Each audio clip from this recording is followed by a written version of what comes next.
జాఫ్రీ గారు లేరు. రామచంద్రరావు గారు.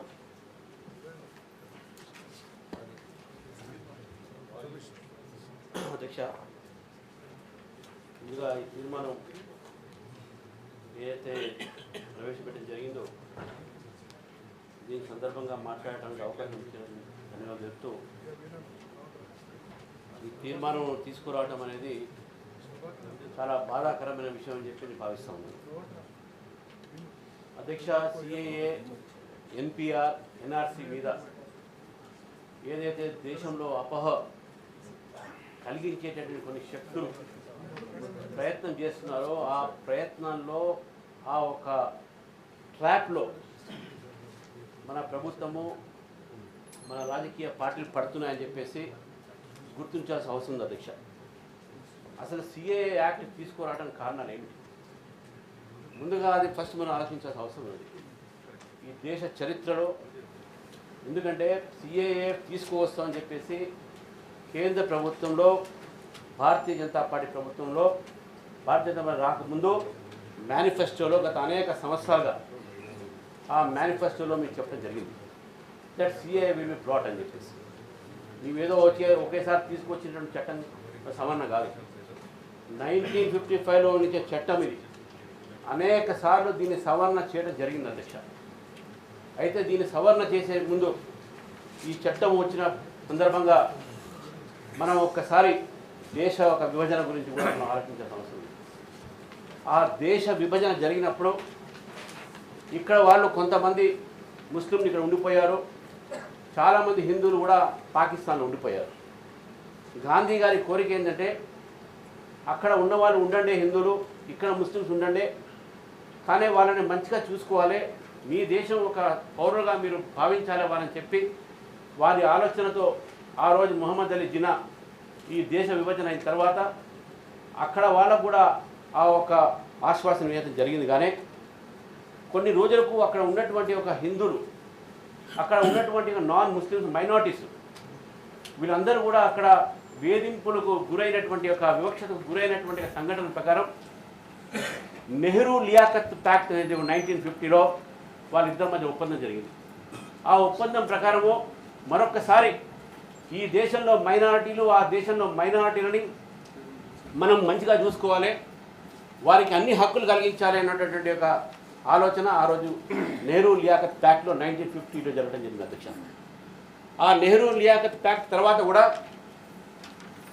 పాకిస్తాన్లో కానీ ఆ రోజు బంగ్లాదేశ్ కూడా ఈస్ట్ పాకిస్తాన్లో భాగము, ఈ ఒక రెండు భాగాల్లో కూడా అక్కడ ఉన్నటువంటి ఒక నాన్ ముస్లిమ్స్ మైనారిటీస్ మీద వివక్షత కానీ వేధింపులు కానీ ఆగలేదు. ఆగకుండా, ఎందుకంటే ఆ రోజు దేశ విభజన అయినప్పుడు మన దేశానికి మొట్టమొదటి ఒక law minister doctor B R Ambedkar గారు, అక్కడ జోగింద్రనాథ్ మండల్ పాకిస్తాన్లో law minister and both were Dalits. Law minister Joginath Mandal union law minister of Pakistan, ఆయన్ని కూడా వదలకుండా ఆయన పారిపోయి వచ్చి భారతదేశంలో మళ్ళీ శరణార్థిగా ఎక్కువ ఉండడం జరిగింది, ఈ దేశంలోనే చనిపోవడం జరిగింది. Is from Assam. కానీ అంబేద్కర్ గారు లా మినిస్టర్ వారు ఈ యొక్క కాన్స్టిట్యూషన్ రాసేటప్పుడు సిటిజన్షిప్ మీద కూడా అనేక రకమైనటువంటి ఒక చర్చ జరిగినాయి. కాబట్టి ఆ డిబేట్స్లో పార్లమెంట్కే సిటిజన్షిప్ని మీరు అమెండ్ చేసే అధికారం ఉందని చెప్పి చెప్పడం జరిగింది. అధ్యక్ష, ఆ రోజు లా మినిస్టర్కే పాకిస్తాన్లో రక్షణ లేదు, యూనియన్ లా మినిస్టర్కు, because he was a minority in Pakistan. కానీ ఈరోజు మన దేశంలో what we are with minorities, how we are minorities, our minorities have become president of this country, our minorities have become judges of this country, our minorities have become cricket captains of this country. But what about the minorities in Pakistan, Bangladesh? Just think about it, what is happening to the minorities who are staying in other countries. నేను చెప్తా ఉంటాను అధ్యక్ష, ఒక అమ్మాయికి పెళ్ళి అయితే ఆ పెళ్ళి పోయినప్పుడు మొగుడింట్లో వేధింపులు జరిగితే ఆ అమ్మాయి మళ్ళీ ఎక్కడికి వస్తుంది? మళ్ళీ తల్లిగారికి ఇంట్రెస్ట్ అధ్యక్ష, because there is no one to protect her. అదేవిధంగా ఈ యొక్క దేశంలో కూడా ఆ దేశ విభజన సమయంలో అక్కడ ఉన్నటువంటి ఒక మన దేశం ఒక పిల్లలు, మన దేశంలో ఉన్నటువంటి వ్యక్తులు అక్కడ వేధింపులు అయితే ఎక్కడికి వస్తారంటే కేవలం భారతదేశానికి వస్తారు, because this is there country and it is our country. ఎక్కడ పోలేరు వాళ్ళు. చాలామంది చెప్తా ఉంటారు అధ్యక్ష. కానీ ఈ యొక్క చట్టంలో what are the amendments made? There are only 2 major amendments. ఈ చట్టాల్లో కొత్తదనం తీసుకొచ్చింది ఏం లేదు.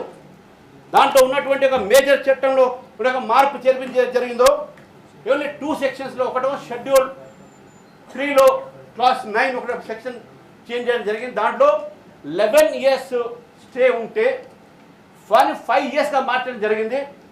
ఒక డెడ్ లైన్ పెట్టడం జరిగింది 2014. అదేవిధంగా ఇంకోటి దట్ ఏదైతే ఇంతకుముందు ఓవర్సీస్ సిటిజన్స్ ఆఫ్ ఇండియా ఉన్నారో వాళ్ళకు ఒక ట్రైబ్యునల్ ఒకటి క్రియేట్ చేయడం జరిగింది. ఈ 2-3 మార్పులు మాత్రమే ఉన్నాయి. This no objection for it. చాలామంది అంటారు ముస్లిమ్స్ పెట్టొచ్చు కదా, వాళ్ళని ఎందుకు ఎక్స్క్లూడ్ చేశారు? Yes, who is objecting? వాళ్ళు ఎక్స్క్లూడ్ చేశారు because is a special provision for special circumstances. ఈ మధ్య కాలంలో అధ్యక్ష పాకిస్తాన్లో సిక్ గురుద్వారాలో భీభత్సం జరిగింది. ఆ సిక్లో ఉన్నటువంటి ఒక సిక్ల పైన అక్కడ దాడి జరిగింది. కారణం ఏంటంటే ఒక సిక్ అమ్మాయిని అక్కడ ఉన్నటువంటి పాకిస్తాన్ యువత ఆమెను ఎత్తుకోపోయి బలవంతంగా పెళ్లి చేసే ప్రయత్నం చేశారు. కాబట్టి అక్కడ సిక్కులు దానికి ప్రతిఘటిస్తే ఆ సిక్ గురుద్వారాపై దాడి జరిగింది అధ్యక్ష. అది నేను చెప్పేది కాదు, all news papers carried. And నేను కూడా ఆ ప్రొటెస్ట్లో పార్టిసిపేట్ చేశాను. చాలా పొలిటికల్ పార్టీస్ కూడా పార్టిసిపేట్ చేసిన దాంట్లో అధ్యక్ష. అదేవిధంగా ఒక హిందూ దేవాలయంలో ఒక దేవాలయాలు లేవు ఇప్పుడు, కానీ అప్పుడు ఉన్నటువంటి ఒక వ్యక్తి ఆ రోజు ఆ అమ్మాయిని తీసుకుపోయి బలవంతంగా పెళ్లి చేస్తూ ఉంటే హ్యూమన్ రైట్స్ గ్రూప్స్ వచ్చి వాళ్ళకి సామాన్ సేవ్ చేయడం జరిగింది అధ్యక్ష.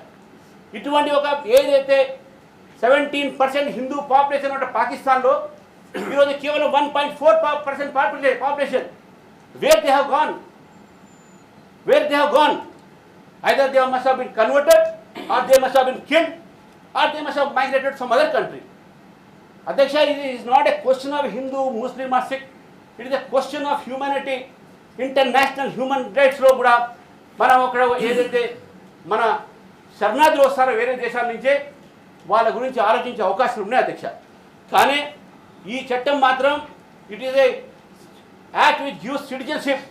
It is not an act which takes away citizenship. ఈ సిటిజన్షిప్ చాలామంది అంటారు మరి ముస్లిమ్స్ ఏమవుతారండి? They can also apply. నేను ఏమంటున్నానంటే you are not understood the law. People are not understood the law. They are only misleading the people by telling that Muslims are excluded. No, Muslims are not excluded in this. Muslims even now they can apply for citizenship by due process of other provisions of law and Citizenship Act. Why should apply? They should apply. Why should apply? This is the act. Everyone should apply. If you go outside and take citizenship, you have to apply. Green card is applied in America. PR is applied in Australia. PR is applied in India. India is not a dharamshala. Call everyone. As you say, మన ధర్మసత్రం కాదు అధ్యక్ష, ఇది మన దేశం. ఇది we have a boundaries, we have a culture, we have an identity. So they have to apply who are coming from other countries. This is the law. So therefore when ఇదే అధ్యక్ష చెప్తా ఉన్నాను అధ్యక్ష, ఈరోజు మన దేశంలో ఉన్న చరిత్ర, ఆ రోజు ఇరాన్లో అక్కడ ఉన్న పర్షియన్స్ ఒక జొరాస్ట్రియన్ అనేటటువంటి ఒక మతము who believe in sun god. ఆ సన్ గాడ్ని బిలీవ్ చేసేటువంటి పర్షియన్స్ని ఇరాన్లో రిలీజియస్ పర్సిక్యూషన్ జరిగితే వాళ్ళు పారిపోయి మన భారతదేశం ఒక చట్టం వస్తే గుజరాత్లో అప్పుడు ఉన్న గుజరాత్ కింగ్ వాళ్ళకు రక్షణ ఇచ్చాడు, శరణం ఇచ్చాడు. And now they are the Parsis. వాళ్ళనే మనం పార్సీస్ అంటాం. We have accepted them. వాళ్ళే కాదు, యహూదీలు, Jews, when they were being persecuted in Germany, when they were being persecuted elsewhere in the world, Jews first came to India and India gave them shelter. Travancore king gave them shelter. Bombay Maharaja gave them shelter. And today that is the reason why you find synagogue in Cochin and synagogue in Bombay. Our country is such great country. We have always given citizenship, we have always given shelter to the people. We have never taken away citizenship from anyone. అధ్యక్ష, అదే ఒక రీతిలో ఉగాండాలో ఇది జరిగినప్పుడు ఒక human ఏదైతే genocide ఉందో అక్కడ ఉన్నటువంటి భారతీయులకే బాగా నష్టం జరిగింది. ఆ రోజు భారతదేశం నిర్ణయం తీసుకుంది, ఎవరైనా సరే యుగాండా నుంచి భారతదేశానికి వస్తే only if they show the air ticket they are been given citizenship. They are been given all the Ugandans who rushed to India after Idi Amin's coup there. they were all given citizenship. We are a broad mind country, Adhyaksha. We are a broad mind country, therefore ఆ ఒక బ్యాక్గ్రౌండ్లో ఈ సిఏఏలో ఈ యొక్క amendment తీసుకోవడం జరిగింది అధ్యక్ష. అదేవిధంగా నాట్ ఓన్లీ దట్, ఈ మధ్య కాలంలో బంగ్లాదేశ్ నుంచి ఒక ప్రసిద్ధ రచయిత్రి తస్లిమా నజరీన్ మన భారతదేశం శరణం ఇచ్చింది. కానీ what happen, who are the people oppose there? ఒక బుక్ రిలీజ్కు హైదరాబాద్ వస్తే ఎవరండి ఆమె దాడి చేసింది? Who are the people who attack Taslima Nasreen? Adnan Sami, Pakistan singer who came to India, he was given Indian citizenship. He was also given Padma Shri. Padma Shri would have given Adnan Shami. We are giving citizenship to all nations, but there is a procedure for it. And here is a special case where you are giving citizenship only for these persecuted, religiously persecuted. మీరు గుర్తుపెట్టుకోరు అధ్యక్ష, Afghanistan, Bangladesh and పాకిస్తాన్లో religiously persecuted because day in day out ఇక్కడ మనకు జరుగుతున్నటువంటి సందర్భంగా ఆ నేపథ్యంలో citizens amendment యాక్ట్లో ఈ 2 క్లాజెస్ మాత్రమే దాంట్లో అమెండ్మెంట్ జరిగినాయి. అందులో నథింగ్ టు ఆబ్జెక్ట్ అనేది తెలియజేస్తాం అధ్యక్ష. అదేవిధంగా మన ఎన్పిఆర్ గురించి మాట్లాడుతాం అధ్యక్ష. ఎన్పిఆర్ సిటిజన్షిప్ యాక్ట్ విషయంలో మాట్లాడే ముందు మన ఒక పార్లమెంట్లో అధ్యక్ష December 18, 2013 అద్వానీ గారు అప్పుడు డిప్యూటీ ప్రైమ్ మినిస్టర్ ఉండే, మన్మోహన్ సింగ్ గారు he was the leader of the opposition in Rajya Sabha. వారు 18th December 2003 the home minister Alke Advani was leader of the opposition, Manmohan Singh appealed under a special provision and he proposed that so that refugees who have come from Bangladesh may be granted citizenship of India, and the honorable home minister agreed to that, but unfortunately there has been no positive amendment to the clause. ఆ రోజు మన్మోహన్ సింగ్ గారు మాట్లాడినప్పుడు నజ్మా హప్తుల్లా గారు vice chairman of the house Rajya Sabha, ఆమె చెప్పింది this is a serious matter mister Advani, you must look into it అనేది. It is on record, chairman it is on record అధ్యక్ష. అదేవిధంగా అధ్యక్ష ఎవరెవరు ఏం మాట్లాడారు ఆ రోజు మనకు ఉన్నటువంటి ఒక సిపిఎం లీడర్స్ ఆ రోజు who do not belong to here పార్టీషన్లో మాట్లాడినటువంటి వ్యక్తులు అధ్యక్ష doctor Hiren Gohain CPM leader. తర్వాత సిపిఐ కోజికోడ్లో రెజల్యూషన్ పాస్ చేశారు బెంగాలీ రెఫ్యూజీస్కు సిటిజన్షిప్ ఇవ్వని చెప్పేసి అధ్యక్ష. అదేవిధంగా ఈ యొక్క సిటిజన్షిప్లో అనేక మంది పెద్దలు మాట్లాడడం జరిగింది పార్లమెంట్లో, including the West Bengal chief minister, present chief minister. ఆమె ఆ రోజు మీరు అక్కడ బంగ్లాదేశ్ నుంచి వచ్చినటువంటి ఒక శరణార్థుల్లో you should not give citizenship to Muslim refugees, ఎందుకంటే ఆ రోజు Muslim refugees were supporting CPM. But ఆ రోజు కాగితాలు చింపేసింది పార్లమెంట్లో. She tore the paper in the parliament and today she takes new turn. ఆ రోజు సిటిజన్షిప్ యాక్ట్ అమెండ్మెంట్ కోసం అడిగినటువంటి Tarun Gogoi, he has written letter to Prime Minister under the capacity of Chief Minister. Sir, the Bangladeshis refugees in Assam should be given citizenship, otherwise where they will go అనే విషయం అంటే అదే ఒక background ఉన్నది. 2003లో NPR national population register was incorporated under the rules, citizenship rules under the citizenship act. 2003 తర్వాత 2010లో when Chidambaram was home minister, he made a rule that NPR will take place in the country. ఆ రోజు చాలా ప్రౌడ్గా చెప్పాడు ఏమనంటే we are proud to announce that the largest exercise of the census, exercise of the collecting of the names of the population in the country is going on.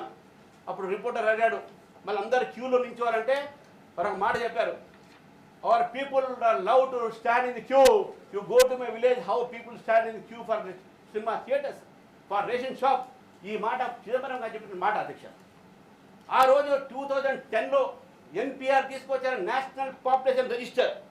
ఆ national population register తీసుకొచ్చే సందర్భంగా చిదంబరం గారు 2011లో ఒక form తీసుకొచ్చారు. ఆ form 2020లో form, దాని difference చెప్తాను అధ్యక్ష. మనం మీకు రిక్వెస్ట్ 5 మినిట్స్ క్లారిటీ కావాలంటే నేను ఎక్కువసేపు తీసుకుంది. ఈ ఒక దీని సందర్భంగా ఆ ఒక ఎన్పిఆర్ తీసుకున్న సందర్భంగా ఆ ఎన్పిఆర్ 2010లో వస్తే మళ్ళీ 2013లో కూడా ఎన్పిఆర్ జరిగింది. 2013 జరిగిన తర్వాత దాంట్లో కొన్ని ప్రొవిజన్స్, కొన్ని ఫామ్స్లో, ఆన్లైన్ ఫామ్స్, దాంట్లో కొన్ని కొత్త ఒక కాలమ్స్ యాడ్ చేయడం జరిగింది. మళ్ళీ 2019లో అది తీసుకోవడం జరిగింది. 2010లో తెచ్చినటువంటి ఒక ఎన్పిఆర్, కాంగ్రెస్ గవర్నమెంట్ తెచ్చిన ఎన్పిఆర్ తెస్తే ఈరోజు న్యూ తీసుకొస్తే అప్పుడు మీకు బాధ అనిపించలేదు, ఇప్పుడు బాధ అనిపించింది. ఏంది కారణం దానికి? What is the reason that today citizen amendment act మన వాళ్ళకు ఈరోజు మనం చెప్తా ఉంటారు అధ్యక్ష, అక్కడ కూడా ముస్లిమ్స్ ఉన్నారు కదా, ఇక్కడ వస్తారు కదా. No Muslim from Pakistan or Afghanistan or Bangladesh will try to cross the border legally to take. ఇవన్నీ కూడా లీగల్ రెఫ్యూజీస్కి అధ్యక్ష, not for illegal refugees. Because అక్కడ అహ్మదియాస్ ఉన్నారు, షియాస్ ఉన్నారు. They have been persecuted in their own country, yes I agree, but they had never come to India. Even if they come to India, Sri Lanka వాళ్ళకు కూడా ఈరోజు India has given lakhs of Sri Lankans refugee, వాళ్ళకి citizenship act ఇచ్చాం మనం act కింద. It is not that we have given citizenship to many other refugees. అయితే ఈ ఎన్పిఆర్లో సంబంధించిన దాంట్లో వాళ్ళు చేసినటువంటి ఒక విషయము, మేము చేసినటువంటి ఒక ఎన్పిఆర్ ఏతుందో there is no much difference. దానికి ఎందుకో దాన్ని ఈ విధంగా తీసుకొస్తున్నారో 2 నిమిషాలు మీకు చెప్తాను అధ్యక్ష. తర్వాత ఎన్ఆర్సీని there is nothing in NRC is not even implemented in country.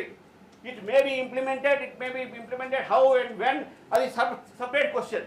But NRC is a baby of Congress party. It is a baby of Assam Accord between Rajiv Gandhi and ASU leaders when Assam agitation was going on. And it is being conducted under the supervision of Supreme Court, not the BJP government, not the central government. Under the Supreme Court guidance the NRC is going on. ఆ NRC supreme court చేసినటువంటి యొక్క ఇయర్లో అక్కడ ఎన్నైనా details పెట్టచ్చు. Lot of people have been identified as foreigners. Yes, NRC అనేది వచ్చినప్పుడు what are your, but అధ్యక్ష వీటన్నిటిలో కూడా బ్యాక్గ్రౌండ్లో why you are not raise this question but Congress party brought this, why you are raising it now? Because there is a reason for it, a political reason. The political reason is that, first political reason, that when Article 370 was brought, people kept quiet. It happened, and it's happening. People are happy in Kashmir. When our triple talaq was brought, Muslim women accepted it. People could not do anything. And when Supreme Court delivered Ram Janmabhoomi judgment, everything was calm. The Ram temple is going to be constructed. Some people could not tolerate it. And that is the reason, అదే కారణం ఈరోజు అధ్యక్ష, that they wanted a reason to come on the streets. దానికి ఏ విధంగా రెచ్చగొట్టడం జరిగింది అధ్యక్ష? First షహజీల్ Imam what ఈ స్పోక్ షహీన్ బాగ్లో మాట్లాడుతూ హమ్ అస్సాంకు భారత్ సే అలగ్ కరెంగే. ఇది సిఏఏకి సంబంధమా, ఎన్పిఆర్కి సంబంధమా అధ్యక్ష? అదేవిధంగా Umar Khalid student of JNU అమరావతిలో మాట్లాడడం జరిగింది. కల్ ట్రంప్ ఆ రహా హై, आप सड़कों पे आ जाइए, ट्रंप को हम बताएंगे कि यहाँ क्या क्या दंगे होते हैं. That was a statement given by Umar Khalid. Harsh Mandir said, come on the streets, we don't have believe in the judicial system. This is what he said. Sonia Gandhi ji, आर पार की लड़ाई हो जाएगी. These were the statements given by our own political leaders, our own people, and they have provoked everyone there. So that is the reason why it is not a question of anti-Muslim, it is not a question of anti-religion, it is a question of giving a citizenship to our people and not taking away citizenship to others. So ఎందుకనే కొన్ని మీకు 2-3 రాసినటువంటి వ్యాసాలు ఎందుకని చూశాను. హరీష్ సాల్వే గారు రాశారు, మీ మధ్య నిన్ననే టైమ్స్ ఆఫ్ ఇండియాలో రావడం జరిగింది. వారు కూడా మన ఈ suppose one of the best lawyers in the country who defended mister Jadhav in international court of justice and got half justice, partial justice for it. The principle of equality does not take away from the state the power of making classification. We have right to make clarification. The parliament has right to make clarification under the Constitution of India. It is not against the minority. It is Article 14 is not infringed. అనేది హరీష్ సాల్వే గారు అధ్యక్ష. అదేవిధంగా సిఏఎన్ఆర్లో మీకు ఉన్నటువంటి చాలా మీకు అనుమానాలు ఉన్నాయి. ఆ అనుమానాలన్నీ కూడా all only a fake doubts. ఈ సందేహాలను కూడా అపోహలు క్రియేట్ చేసిన only for political reasons, because you could not do anything in those 3 matters. You are trying to create disturbance అధ్యక్ష. ఒక వాటి మీటింగ్ జరుగుతూ ఉంటే సిఏఏ వ్యతిరేకంగా ఆ స్టేజ్ మీద పాకిస్తాన్ జిందాబాద్ అనేటటువంటి ఒక ఏదైతే you are taking slogan, who is allowing the slogans in the stages where are in your own country, who is responsible for it? CAA దాంతో కారణం ఏంది? సిఏఏ ఎన్పిఆర్ ప్రపోజ్ చేసి why are you making such type of statements, why are you misleading the people, आप लोगों को गुमराह कर रहे हैं. You are telling people, you are not telling the fact to the people. అందుకే అధ్యక్ష ఈరోజు చాలా రాష్ట్రాలు ఈ యొక్క దీనిపైన రెజల్యూషన్ పాస్ చేసిండొచ్చు, కానీ ఆ రెజల్యూషన్ అనేది కూడా ఇట్ ఈస్ కన్సీవ్డ్ రెజల్యూషన్స్. మన తెలంగాణలో కూడా ముఖ్యమంత్రి గారు మన మంచి మాట అన్నారు. I don't think that central government will take any decision which is against the country. Yes, he was right in telling that central government will not take anything against the nation's interest. But it is the people who are with you who are spreading that it is against nation. Who are the people who are telling that हम हाथ थामेंगे आपका? अरे ये लोग तो कईयों के हाथ थामे हैं. इन्होंने कांग्रेस का हाथ थामा है, तेलुगुदेशम का हाथ थामा है, आज आपका हाथ थामेंगे. आज कोरोना है इस देश में, आपके हाथ को कोरोना लग जाएगा. बच के ठहरिए ऐसे लोगों से. ऐसा आफ्टर दिस అధ్యక్ష అనేక మంది ఎంఎన్ రావు గారు చాలా మంది రాశారు కాబట్టి ఈ అవకాశం ఇచ్చేట మీకు మరొకసారి మీకు ధన్యవాదాలు తెలుపుతూ మరొకసారి ఈ యొక్క రెజల్యూషన్ని దీన్ని అపోజ్ చేస్తూ దీన్ని విత్డ్రా చేసుకోవాల్సిందిగా మీ ద్వారా నేను ప్రభుత్వాన్ని కోరుతా ఉన్నాను. కన్నే ప్రభాకర్ గారు. అధ్యక్ష